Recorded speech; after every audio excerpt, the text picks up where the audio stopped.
everyone. It's been a while since I posted anything, but I've been working on some different tools and exploring some different modes of delivering instruction for students online or in a hybrid model. So I wanted to show you this new thing I've been playing with, which is a Bitmoji Classroom or a digital slides classroom, a Google Slides classroom. So this is on Google Slides. All it is basically a whole bunch of images linked together. So what you're going to start by doing is inserting a background. So you can go anytime you want to insert a background, try to find something that has a floor and walls so that you can make it 3D, post like that. Or it could just be walls, really however you want to do it. I've seen people just do shelves for their students, but floor and walls allows you to post kind of in a 3D way. And then everything on this page is just an image inserted on top of that background. So the floor and walls I did by formatting a background or inserting, arranging, slide, change background. I'm sorry. Under slide, you go to change background and you can choose an image however you want. You can just do Google image search floor and wall background, and you'll get different things you could post. Like I said, I recommend something that has a floor and a wall so that you have the 3D space. There's a lot of options. You can also just go online to Google, save a picture, and upload it that way.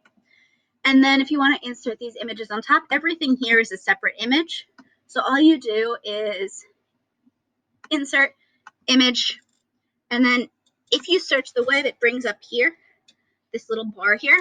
And if you search transparent something, more often than not, you'll get images without backgrounds, which means if I click on something like this laptop, when it shows up, it doesn't have that white box around it. So I'm able to layer it like I have everything else on my screen so that it looks like it's actually there. I've also taken screenshots of things like my class rules and posted them that way. And then, there's a couple of cool things you can do with this. Everything here basically is linked to something else. So this poster is linked to a video about growth mindset.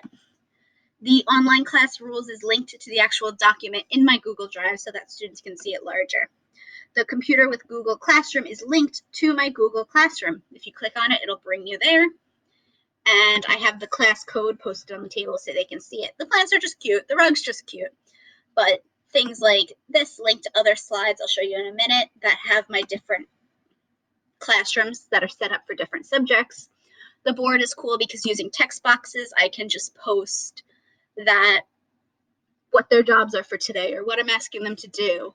And this is a great way for students to visually see their work. It's something they're kind of familiar with seeing, and just kind of an easier way than always searching through a Google Classroom stream, especially for younger students or more visual students.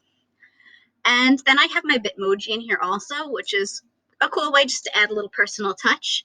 And the way I added that was just by installing the Bitmoji extension on Chrome.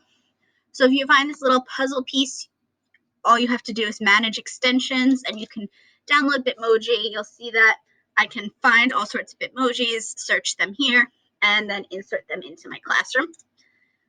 And like I said, I set up a couple different slides, mostly by copying and pasting and changing, so that I have different content areas. So I've got ELA, I've got science, I've got social studies and math. And as you can see, not everything's done yet.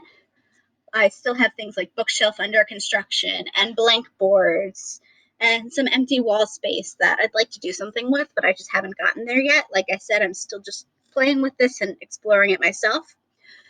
In another video, because I do have a time limit, I will show you this classroom that I have set up, the ELA one, and different ways that you can use this Bitmoji Classroom.